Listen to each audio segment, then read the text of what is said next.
Hi friends, I'm Willem, and today we're talking about dreams. Now, I don't know how often you remember your dreams, but I remember I had a dream once where I was driving a train and my partner was a bear in a conductor's hat. So we were going through the desert and we came on these mountains and Never mind. In today's God story, we're going to be looking at something that Joseph was known for, his dreams. Let's take a look and see how his family dealt with his dreams.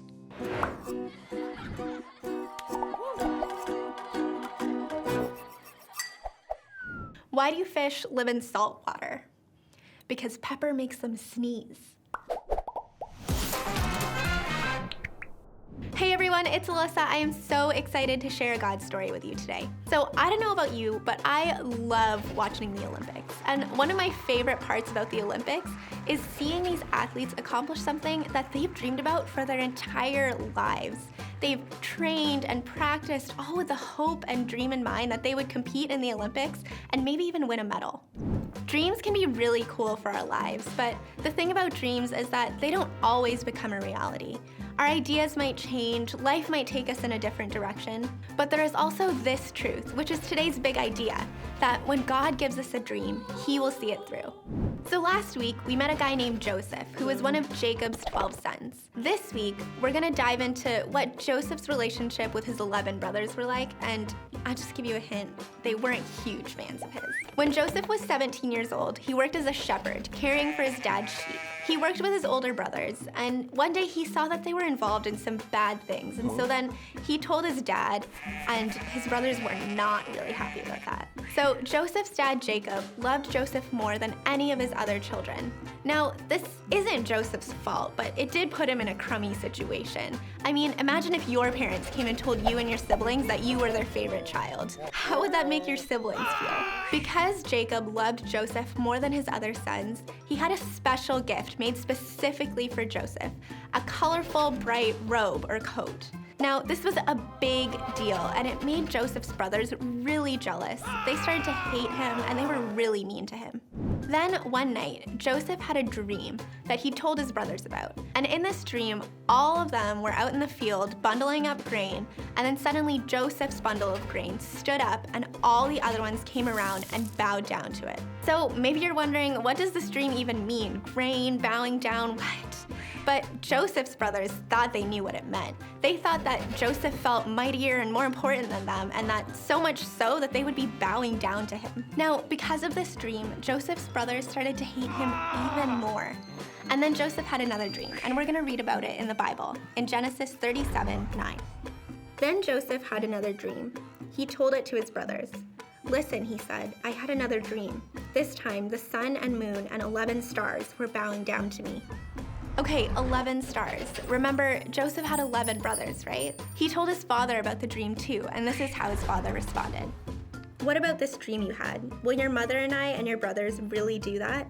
Will we really come and bow down to the ground in front of you?" His brothers were jealous of him, but his father kept the dreams in mind. Now, here's the scoop. A lot more things happen in Joseph's life, and we'll hear more about that next time. But I want to tell you about something really cool that happens in Joseph's future. These dreams that he had, there really did come a time when his brothers bowed down to him. The dreams that God gave him did come true. Joseph probably never imagined that his life would take the twists and turns that it did.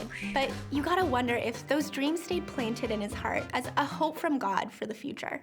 Because as our big idea today says, when God gives us a dream, He will see it through.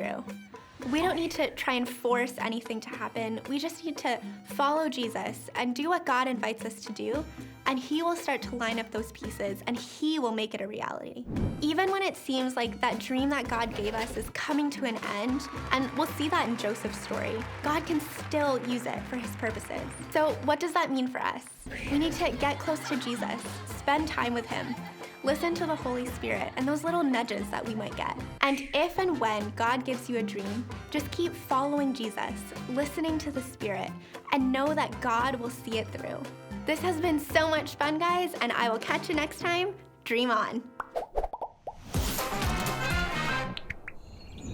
Hey friends, turn to the person next to you and answer the following questions before the time runs out.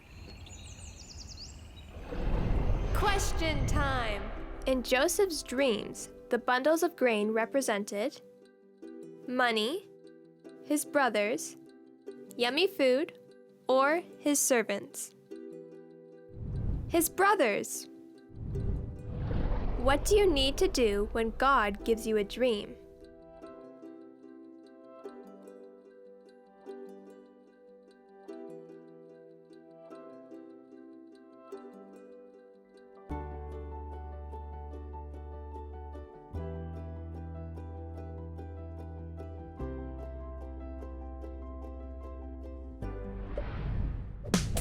Game time!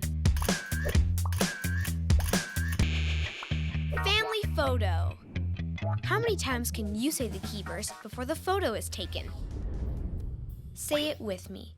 We know that in all things God works for the good of those who love him. Romans 8, verse 28. Get ready. 3, 2, 1, go! Say cheese.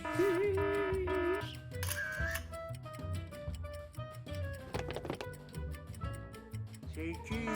Cheese.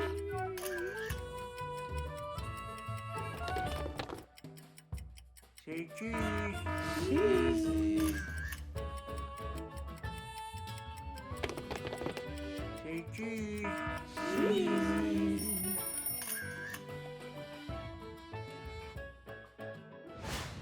Joseph's brothers did not appreciate his dreams, but he kept sharing them because he knew that they had meaning. If you have dreams and you're not quite sure what they mean, write them down and then pray about them, and God can help you figure out what they mean.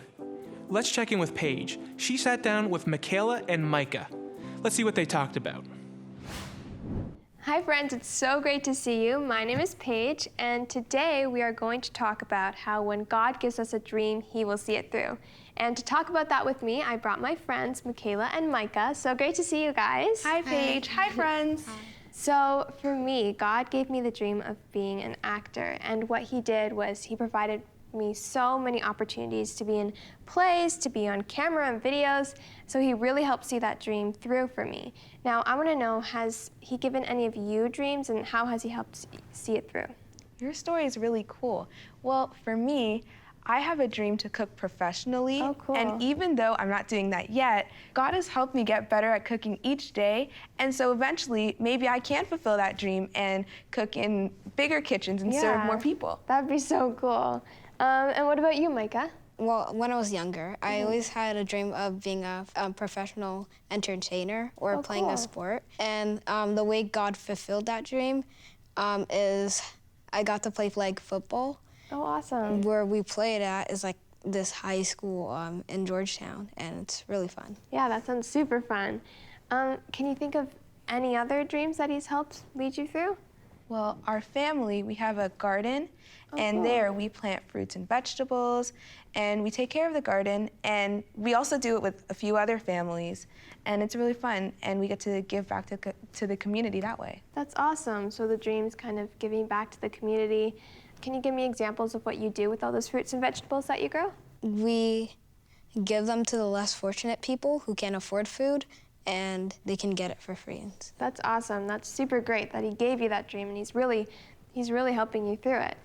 Yeah, when we have a dream that he helps us through, it doesn't have to be super big. It can be small. It can be just with us, or like the garden, it could be a whole community of people. So thank you guys so much for sharing all those dreams with me, and thank you to friends for being here and listening with us, and we will see you very soon. Bye. Bye. Wasn't that cool? Michaela and Micah's family have it on their hearts to show kindness to people who are less fortunate, and they partner together with other families to do work that they're passionate about.